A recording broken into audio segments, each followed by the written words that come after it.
Now, we've come to one of the most exciting parts in our lessons, and that's storytelling. How can we pave the way for storytelling?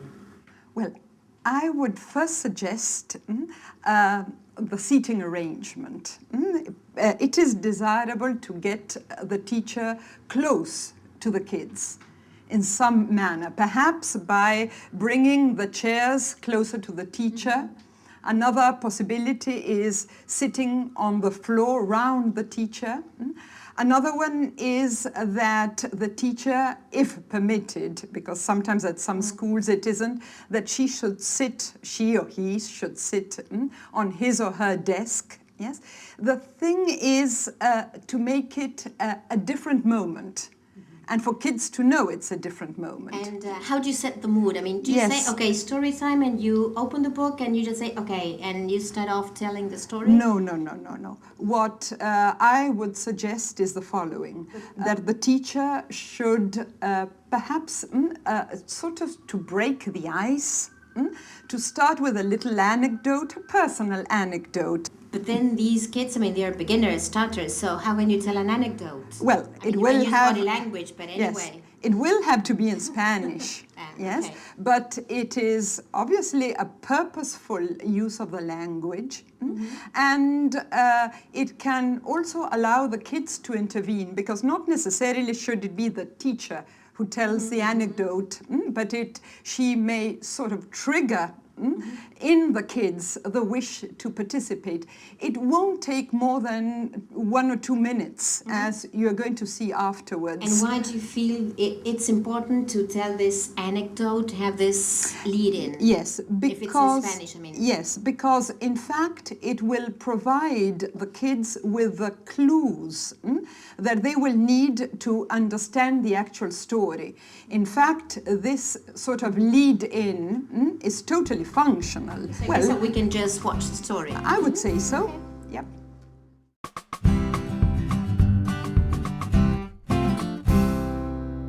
¿Saben que en casa tengo una mascota, tengo un perro? Tengo. Pero uno de ellos, cuando yo lo traje a casa y era cachorrito, ¿saben qué hacía?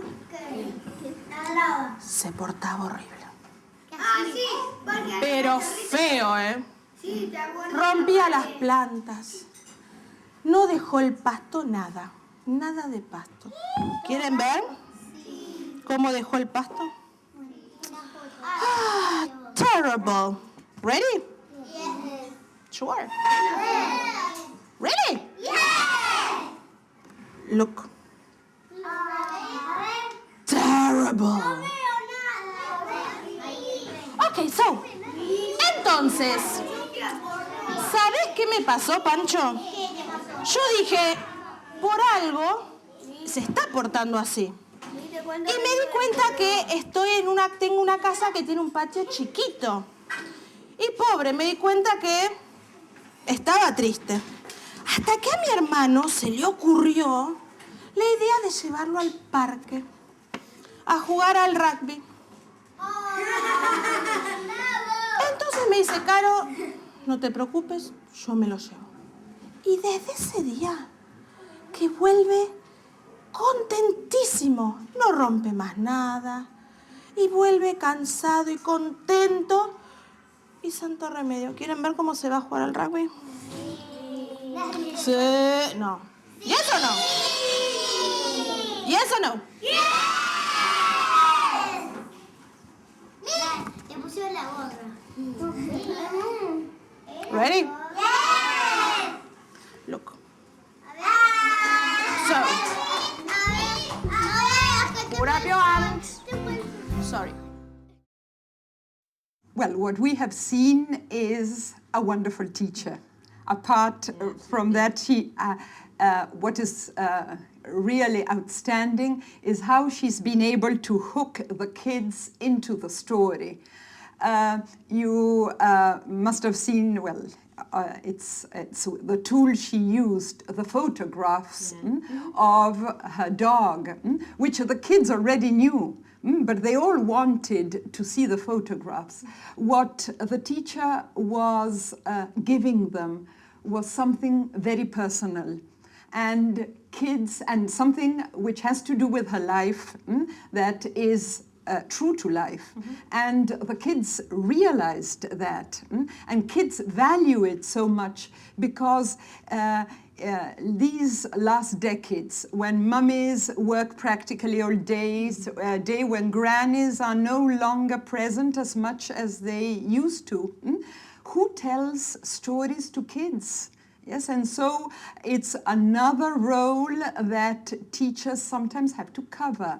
But of course, in this case, the story, her little anecdote has a purpose. Yeah, absolutely. It is not just the telling of a story. It's a story it's her own story that will help kids to understand the story better. So I really believe there is personal and social involvement. Yes, there is a listening practice, though in Spanish, which comes in handy because, after all, we are teaching languages, and there it is meaningful language as well.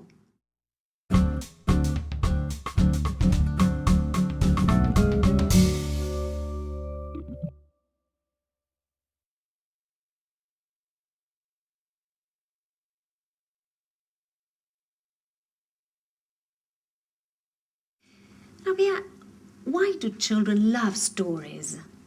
Well, they love listening to stories in all places, but they love listening to stories at school, I would say, because we are born actors and actresses. And when we are alone, surrounded by the four walls, what we do is to display our dramatic abilities. And that is what kids feel. But I would suggest that prior to the telling of a story, a teacher should listen to the recording. The recordings of these little dialogues are wonderful because they are full of sound effects. Yes, and full of the different voices of the little animals, so it's extremely attractive. So I would suggest they're listening to the recording, and well, they can either use the recording, or perhaps what they want to do is to play the different parts of the little animals. What they've got to take into account, and for which they are helped by the recording, is pronunciation, intonation, the rhythm with which it's got to be read, but then they can include all the different sounds, the different types of voices, etc. And I would say it can become very attractive. They should also remember to use facial expressions, yes, and gestures as much as they want to, yes. And so, what about having a close look at the pictures? oh, that that's come with that's with the story? definitely important, because in fact, telling a story in the case of children who are just starting with the language is basing yourself on the illustration. So the teacher's got to have a good look at these wonderful illustrations, and while she or he is telling the story, point to what has to do with what he or she is saying.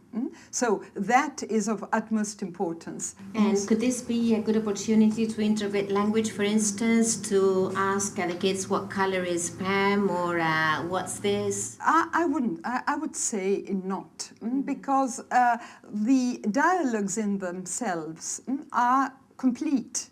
So it would deviate the kids' attention from the function that these dialogues have. I think that they are self-contained. Now, that doesn't mean that if the teacher wants to add, for example, more sound effects, or some words to make the dialogue even clearer. Apart from that, as soon as we start sort of performing dialogue, we tend to do that. We've got to pay close attention to her gestures, to her facial expressions, and to how the kids respond. Yeah. Yes? Do you think it's useful to tell or play the story a second time? I would say so, as long as there is a purpose. If, in the case of this story, you were to tell the kids before listening to the story for a second time, well, how many cries of animals did you or do you distinguish? And therefore, you've got the purpose. And it is important because generally when we listen to a story for the first time, we miss certain parts. Yes, and then there is such pleasure in listening to a story again and say, this is what I should have remembered.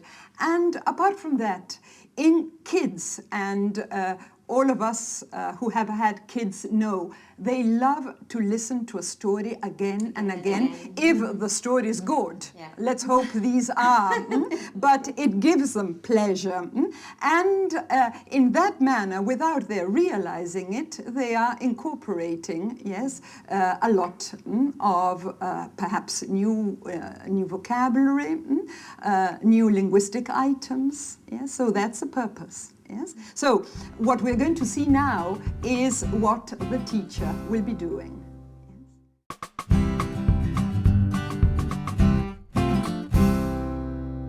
So, look. Gus, Pam, and Colin were on the beach. And they say, look! Look, those pets! But look at the dog. He is sad. Wow. Wow. And look at the cat. It's sad too. Meow. Meow. And look at the bird. It's sad too. Parece un tigre con las manchas. Kind of. ¿Por qué están todos ahí jugando menos ellos? Exactly, look. Exactly, so they are sad. So, Pam said, I've got an idea. Come on, friends, let's open the door and let's play together. Great idea. So, they go, open the door, crack. Hello, dog. How are you? Oh, I'm fine, thank you. They open the second door. Quack. Hello, cat. How are you? Meow, I'm fine, thanks. And they open the little one. Quack. Hello, bird. How are you? Quack, quack. I'm fine, thanks. So they said, come on, friends, let's play and look at them. They run, they dance, they jump, and they had a great time together. Look, are they sad? No, they're happy, exactly. Now they are happy. So they play all day long, and then late in the evening they say, bye-bye, friends. Thank you so much. Bye-bye, Colin. Bye-bye, Pam. Bye-bye, Gus. Thank you so much. This is a case of a born actress. Absolutely. Yes, she couldn't be better. But what we see here is a lot of work behind it because she has rehearsed it. She has also paid enormous attention to the illustrations. And she has also used a lot of facial expressions and gestures to put the dialogue across. And you may say, very probably... she's used other words. I mean, she's used other included more words, yes. That was okay, I guess. I mean, the kids got it. Okay, I would say so, yes. They got it all the same. And as the kids were able to follow her perfectly well, there was no problem in her doing so. Moreover, you may have seen that she added several sound effects which were extremely well placed. So that also helped.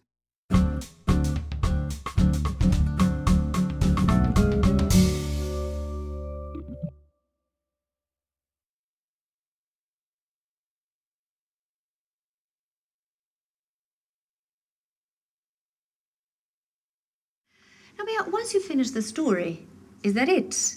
Oh, that's, I would say, is the beginning. Yes, because there are tons of meaningful activities that can be used by teachers to further what's been learned through the story. Yes, and these different activities, as long as they have a purpose, will be tapping on different types of intelligences and developing different skills.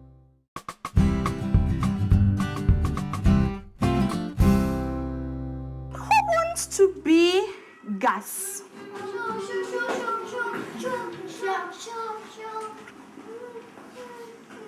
Chris, come over here. Can you? Let's see. Hello, Gus. Pam.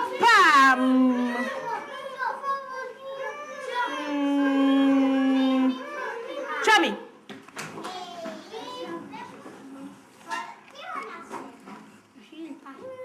And Colin. Pancho. So, listen up. Listen up. Pam, go and say hello to the poor cat. Go, go. And Gus, go and say hello to the poor bird. Go. Okay, can we give them a round of applause, everybody? Thank you so much. Here we saw the teacher in action, yes, and the kids in action. And, well, you must have noticed the flapping, the child that becomes a bird, yes.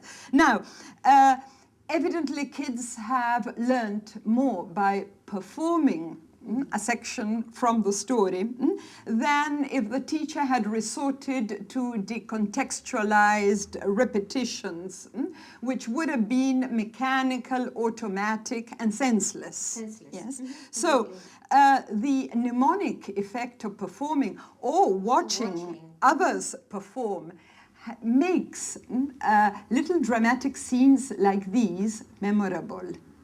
And what we want them is to have memorable experiences, yes? So I would say that this is a very effective manner of learning the language. Yeah.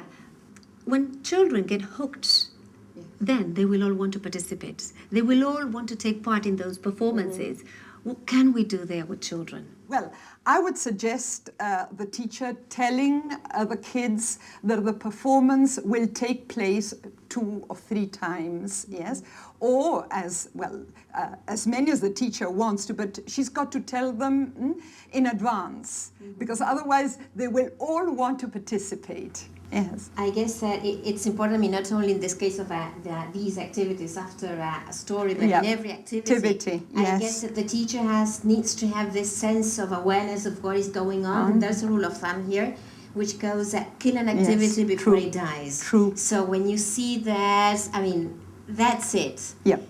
Don't overdo it. Which goes along the lines of, okay, you may have said twice or 3 times. But if you see that the kids are maybe overexcited, maybe that's the time to say, okay, do you want it again? Okay, maybe tomorrow. Tomorrow, yes, exactly. So, exploiting the story in this manner has had an obvious purpose. It has been meaningful language use, and it's entailed personal and social involvement. And waiting for your turn, watching others perform, all that is educational as well. And we want to go beyond the mere teaching of a language. We want much more.